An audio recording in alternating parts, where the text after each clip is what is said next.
Good morning, class 10th. I hope all of you are very well at your home. In previous section, we discussed how to solve a pair of linear equation by graphical method. Today, we will discuss how to solve a pair of linear equation through algebraic method. क्योंकि algebraic method आसान होता है as compared to graphical method और algebraic method 3 भागों में बटा हुआ है। आइए इसके बारे में डिस्कस करते हैं। Algebraic method, there are 3 parts. First part is substitution method.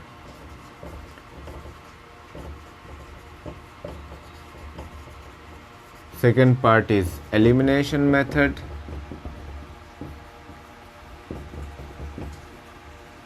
And third is cross multiplication method. Okay. आज हम लोग डिस्कस करेंगे सब्स्टिट्यूशन मेथड का एग्जाम्पल के थ्रू, देन एक्सरसाइज करेंगे इस पे बेस्ड 3.3. ओके. अब बाकी जो पार्ट्स हैं वो बारी बारी हम लोग डिस्कस करते हुए चलेंगे. ओके. वैसे इन तीनों मेथड में सबसे आसान मेथड जो है एलिमिनेशन मेथड होता है. इसमें कोफिशिएंट्स को हम इक्वेट करते हैं और कैंसिल कर देते हैं, जिससे एक वेरिएबल हमारा हट जाता है. ओके. तो चलिए शुरू करते हैं सब्स्टिट्यूशन मेथड से. ओके. इस एग्जाम्पल को हम लोग कंसीडर करते हैं solve the following pair of linear equation by substitution method. Okay. यहाँ 2 इक्वेशन दिए हुए हैं लीनियर इक्वेशन. तो सबसे पहले करना क्या है आपको, इस चीज़ पर हम लोग ध्यान देते हैं. सबसे पहली चीज़, दोनों इक्वेशन में हम ऐसे इक्वेशन को कंसीडर कर लेंगे जिसमें उसके कोफिशिएंट्स और वैल्यूज जो है थोड़ा छोटे हों. ओके. तो हम देख सकते हैं कि यहाँ पर x + 2y = 3 को हम काफ़ी आसानी से x के टर्म्स में लिख सकते हैं. ओके. तो यहाँ चूँकि x का कोफिशिएंट 1 है तो हम इसलिए इस वाले इक्वेशन को कंसीडर कर लिए हैं. तो हम x = सो x + 2y = 3. ये हम इसे और क्या लिख सकते हैं, इसे लिख सकते हैं x = 3 - 2y और इसे हम बोल देते हैं इक्वेशन 2. दूसरा दिया हुआ है 7x - 15y = 2, इसे बोल देते हैं इक्वेशन 2. ओके. इक्वेशन 2 और इक्वेशन 1. तो अभी हम यहाँ क्या लिख सकते हैं, हम लिखेंगे पुटिंग और substituting. Okay. Putting the value of x in equation 2. तो ये x की जो वैल्यू है फ्रॉम इक्वेशन 1 हम इक्वेशन 2 में रख देंगे. देन इक्वेशन 2 हमारा क्या बन जाएगा, आइए देखते हैं. तो इक्वेशन 2 हमारा हो जाएगा, जहाँ x है वहाँ 3 - 2y आपको रख देना है. इसी को तो सब्स्टिट्यूशन बोलते हैं. ठीक है.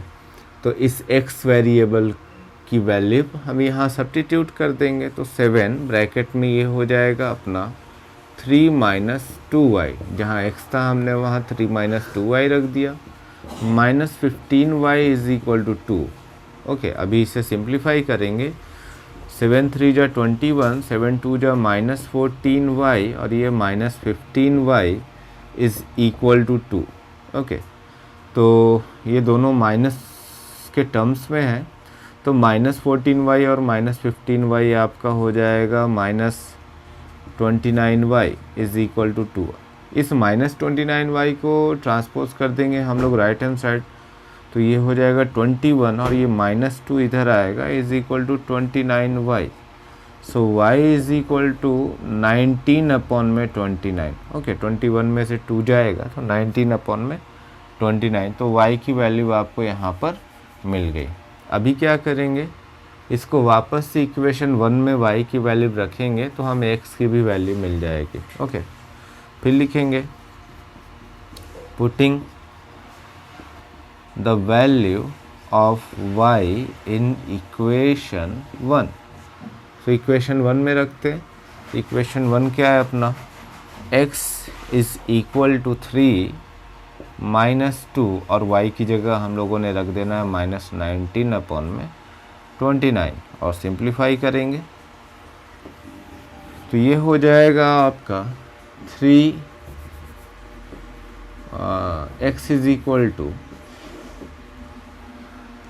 2 से 19 में मल्टीप्लाई हो जाएगा। सो 3 माइनस 38/29। ओके, और इसे एक स्टेप सिंप्लीफाई करेंगे। सो 29 एलसीएम हो जाएगा। सो 29 3 जा आपका हो जाएगा 87 माइनस 38। देन x की वैल्यू क्या आ जाएगी? 87 में से 38 जाएगा तो आपका 17 में से 8 जाएगा 9 एंड 7 में से 3 जाएगा 4, 49/29। ओके, सो x और y की वैल्यू आपने यहाँ से फाइंड कर ली। x की वैल्यू 49/29, y की वैल्यू 19/29। ओके, तो यही मेथड हमारा एक्चुअल सब्स्टिट्यूशन मेथड कहलाता है। इसमें किसी एक इक्वेशन को हम x या y के टर्म्स में लिख लेते हैं और उसकी वैल्यू को दूसरे वाले इक्वेशन में पुट कर देते हैं। ओके, आइए एक्सरसाइज के क्वेश्चंस को करते हैं। Question number 1, exercise 3.3, solve the following pair of linear equation by substitution method. Okay, तो यहाँ फर्स्ट पार्ट दिया है क्वेश्चन 1 का, x + y = 14 and x - y = 4। तो काफ़ी आसानी से हम लोग कर सकते हैं। हम लोगों ने करना क्या है, इक्वेशन को कंसिडर करेंगे। तो पहला इक्वेशन अगर हम ध्यान दें तो दिया है x + y = 14, इसे इक्वेशन 1 मान लेंगे। दूसरा इक्वेशन x - y = 4, तो इसको तुरंत इक्वेशन 2 नहीं मानेंगे, इसको हम y या x के टर्म्स में लिख लेंगे। ओके, तो मैं इसे y के टर्म्स में लिख लेता हूँ। -y उधर जाएगा +y हो जाएगा।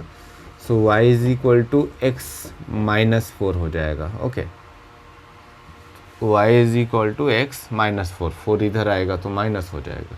ये हमारा इक्वेशन 2 हो जाएगा। ओके, अभी करेंगे क्या, हम लोग इस y की वैल्यू को इक्वेशन 1 में रख देंगे। तो लिखेंगे putting the value of y in equation 1। Okay, जहाँ y है वहाँ x - 4 आपने रख देना है। सो x + y की जगह हम लोगों ने क्या रखना है, x - 4 = 14। तो ये हो गया x + x - 4 = 14। -4 उधर ले जाते हैं और x हमारा 2x हो जाएगा। सो 14 + 4, सो x = 18/2 = 9। तो x की वैल्यू क्या आ गई, 9 आ गई। अब इस x की वैल्यू को वापस से इक्वेशन 2 में पुट करेंगे। Putting the value of x in equation 2। Okay, equation 2 क्या है, y = x - 4 है, x की वैल्यू 9 आई है। सो 9 - 4 = 5। तो y की वैल्यू क्या आ गई, 5। ओके, x की वैल्यू 9 एंड y की वैल्यू 5। सो सॉल्यूशंस आप लिख सकते हैं x = 9 एंड y = 5। काफ़ी आसान है ये। खैर, इससे भी आसान आपका एलिमिनेशन मेथड होता है। तो मुझे उम्मीद है कि आप लोगों को बात समझ में आ रही होगी कि किस तरीके से करना है। वीडियो को रोक कर आप लिखना चाहें तो लिख सकते हैं।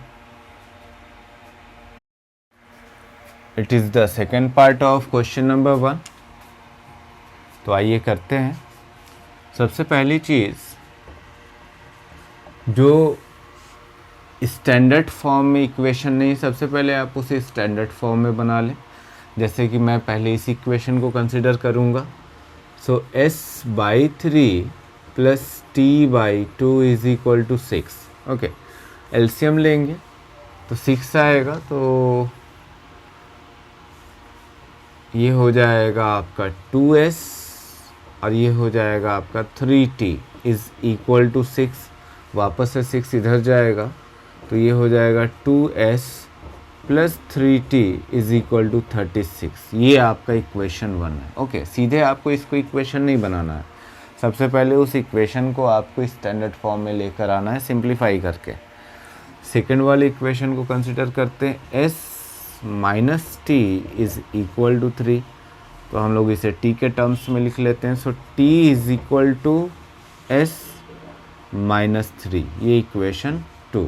ओके, अभी t की वैल्यू हम इक्वेशन 1 में रखेंगे, लिखेंगे putting the value of t in equation 1। Okay, तो 2s प्लस 3 और t जहाँ है वहाँ आप क्या रख देंगे, s minus 3 is equal to 36। Simplify करेंगे, so 2s plus 3s minus 9 is equal to 36, या 5s is equal to 36 minus plus 9। Okay, so s is equal to 36 and 9 आपका क्या हो जाएगा, 45 अपॉन में ये 5 हो जाएगा। सो s की वैल्यू क्या आ गई, 9। ओके, वापस से इस s की वैल्यू को हम इक्वेशन 2 में रखेंगे, बोलेंगे putting the value of s in equation 2। Equation 2 आपका क्या है, t is equal to s minus 3। अभी आपने s की वैल्यू कंसिडर की है 9, so 9 minus 3 is equal to 6। Okay, तो सॉल्यूशंस क्या क्या आ गए, सॉल्यूशंस आ गए हमारे s is equal to 9 and t is equal to 6। तो आई होप कि आप लोगों को समझ में आ रहा होगा कि किस तरीके से सब्स्टिट्यूशन मेथड का इस्तेमाल करके हम लीनियर इक्वेशंस को सॉल्व कर सकते हैं। काफ़ी आसान है। ओके, कमेंट बॉक्स में लिखकर आप बताएं अगर आपको बहुत अच्छे से समझ में आ रहा है तो। ओके, आइए नेक्स्ट पार्ट करते हैं। थर्ड पार्ट मैंने आपके लिए छोड़ दिया है as a homework. Question number 1 के थर्ड पार्ट को आप करने की कोशिश कीजिएगा। आइए हम लोग फोर्थ पार्ट देखते हैं। ये डेसिमल बेस्ड क्वेश्चन है। तो सबसे पहले देख लेते हैं कि कौन सा पार्ट हमारा जो है, या किस वाले इक्वेशन को हम 1 और 2 मानेंगे। तो हम जो है थोड़ा बड़ा जो कोफिशिएंट्स हैं या कांस्टेंट टर्म है तो उसे 1 मान लेते हैं। तो यहाँ पे इस वाली इक्वेशन को कंसिडर कर लेते हैं। So 0.4x plus 0.5y is equal to 2.3 से इक्वेशन 1, और 0.2x plus 0.3y is equal to 1.3। Okay, अब हम लोग इसे y के टर्म्स में या x के टर्म्स में लिख सकते हैं। तो y के टर्म्स में लिख लेते हैं पहले। सो y इज़ इक्वल टू हो जाएगा 1.3 माइनस 0.2x अपॉन में 0.3। ओके, तो आप चाहें तो डेसिमल को भी हटा सकते हैं। कैसे हटा सकते हैं देख लीजिए। आप 10/10 से मल्टीप्लाई कर दें। 10/10 का मतलब एक एक्चुअल 1 होता है। ओके, तो ये वापस से आ जाएगा आपका 13 माइनस 2x अपॉन में 3। ओके, तो ये y की वैल्यू आ गई। इसे हम इक्वेशन 2 मान लेते हैं, इक्वेशन 2। और इक्वेशन 1 में भी आप सेम काम कर सकते थे। डेसिमल को हटाने के लिए 10 से मल्टीप्लाई कर सकते थे दोनों तरफ, तो आपका इक्वेशन 1 चेंज हो जाता। ओके, खैर एनीवे, तो इक्वेशन 1 को हम लोग चेंज कर लेते हैं। क्या लिख सकते हैं, यहाँ से मैं इसको इरेज कर देता हूँ। इसे हम लोग लिख सकते हैं, मल्टीप्लाई कर देते हैं दोनों तरफ 10 से, तो ये हो जाएगा 4x plus 5y is equal to 23। ये हमारी इक्वेशन 1 हो गया। ओके, अभी इसके बाद इस y की वैल्यू को हम यहाँ रखेंगे। So putting the value of y in equation 1। Okay, ये आपको समझ में आ गया होगा। यहाँ पे हम लोगों ने दोनों तरफ 10 से मल्टीप्लाई किया, तो 10 से इधर मल्टीप्लाई हुआ तो दोनों टर्म्स में हो जाएंगे और डेसिमल हट जाएगा, इधर होगा तो 23 हो जाएगा। ओके, तो y की वैल्यू 1 में रखते हैं। सो 4x प्लस 5 ब्रैकेट में 13 minus 2x/3 is equal to 23। Okay, so 4x plus 13 5 जा 65 माइनस और साथ में ये 3 रहेगा ही आपके। ओके, माइनस ये हो जाएगा आपका 10। ओके, तो माइनस 10x अपॉन में 3 इज़ इक्वल टू 23। अभी 3 का एलसीएम लेंगे तो ये हो जाएगा 12x प्लस 65 माइनस 10x और ये 3 इधर आ जाएगा, सो 23 इंटू 3 हो जाएगा। ओके, किसी भी डिनोमिनेटर को आप तभी ट्रांसपोज कर सकते हैं जब वो सभी टर्म्स का डिनोमिनेटर हो, तो इसीलिए यहाँ पे हम लोगों ने एलसीएम लिया तो ये इसके नीचे भी आ गया और ये 3 इधर ट्रांसपोज हो गया। अभी इसके बाद सिंप्लीफाई करेंगे, 12x में से 10x जाएगा तो 2x इज़ इक्वल टू 23, 3 जो आपका हो जाएगा 69 और ये 65 उधर जाएगा तो माइनस 65। ओके, सो x की वैल्यू क्या आ गई 4/2 इज़ इक्वल टू 2, तो x की वैल्यू आपकी आ गई 2। अभी इस x की वैल्यू को आप रखेंगे इक्वेशन 2 में, putting the value of x in equation 2। Okay, so y is equal to 13 minus 2 और x की जगह हम लोगों ने 2 रख देना है बाई 3, तो ये हो जाएगा 13 minus 4/3, so 9/3 is equal to 3।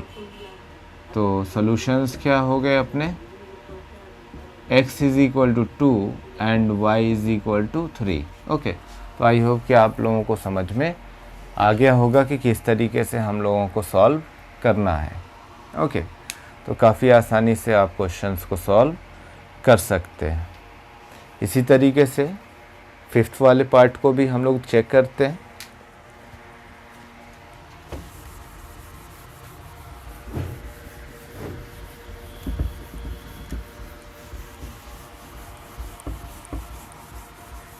Fifth वाला पार्ट दिया है √2x plus √3y, √2x plus √3y is equal to 0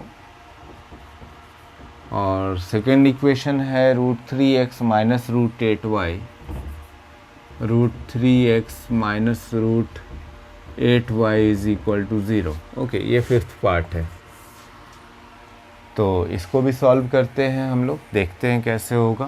तो किसी एक को इक्वेशन 1 मान लेते हैं, किसी को भी मान लेते हैं, मान लीजिए √2x plus √3y is equal to 0 से equation 1 and √3x minus √8y is equal to 0। तो इसे हम लोग सबसे पहले y के टर्म्स में लिख लेते हैं, तो इसे उधर भेजेंगे, माइनस √8y को राइट हैंड साइड भेजेंगे, प्लस √8y हो जाएगा।